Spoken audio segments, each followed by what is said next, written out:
The second book of Samuel, otherwise called, the second book of the Kings, chapter 1. Reading from the King James Version of the Bible.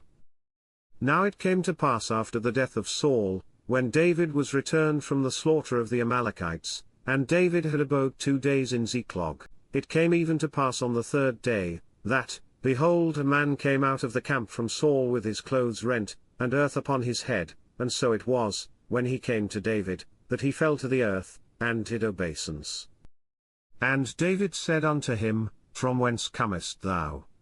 And he said unto him, Out of the camp of Israel am I escaped. And David said unto him, How went the matter? I pray thee, tell me. And he answered, That the people are fled from the battle, and many of the people also are fallen and dead, and Saul and Jonathan his son are dead also. And David said unto the young man that told him, How knowest thou that Saul and Jonathan his son be dead? And the young man that told him said, As I happened by chance upon Mount Gilboa, behold, Saul leaned upon his spear, and, lo, the chariots and horsemen followed hard after him. And when he looked behind him, he saw me, and called unto me. And I answered, Here am I. And he said unto me, Who art thou? And I answered him, I am an Amalekite. He said unto me again, Stand, I pray thee, upon me, and slay me, for anguish is come upon me, because my life is yet whole in me. So I stood upon him, and slew him, because I was sure that he could not live after that he was fallen, and I took the crown that was upon his head, and the bracelet that was on his arm, and have brought them hither unto my lord. Then David took hold on his clothes, and rent them, and likewise all the men that were with him, and they mourned, and wept, and fasted until even, for Saul, and for Jonathan his son, and for the people of the Lord, and for the house of Israel, because they were fallen by the sword. And David said unto the young man that told him, Whence art thou? And he answered, I am the son of a stranger, an Amalekite. And David said unto him, How wast thou not afraid to stretch forth thine hand to destroy the Lord's anointed? And David called one of the young men, and said, Go near, and fall upon him.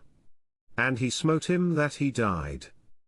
And David said unto him, Thy blood be upon thy head, for thy mouth hath testified against thee, saying, I have slain the Lord's anointed. And David lamented with this lamentation over Saul and over Jonathan his son. Also he bade them teach the children of Judah the use of the bow. Behold, it is written in the book of Jasher. The beauty of Israel is slain upon thy high places, how are the mighty fallen? Tell it not in Gath, publish it not in the streets of Askelon, lest the daughters of the Philistines rejoice, lest the daughters of the uncircumcised triumph. Ye mountains of Gilboa, let there be no dew, neither let there be rain, upon you, nor fields of offerings, for there the shield of the mighty is vilely cast away, the shield of Saul, as though he had not been anointed with oil.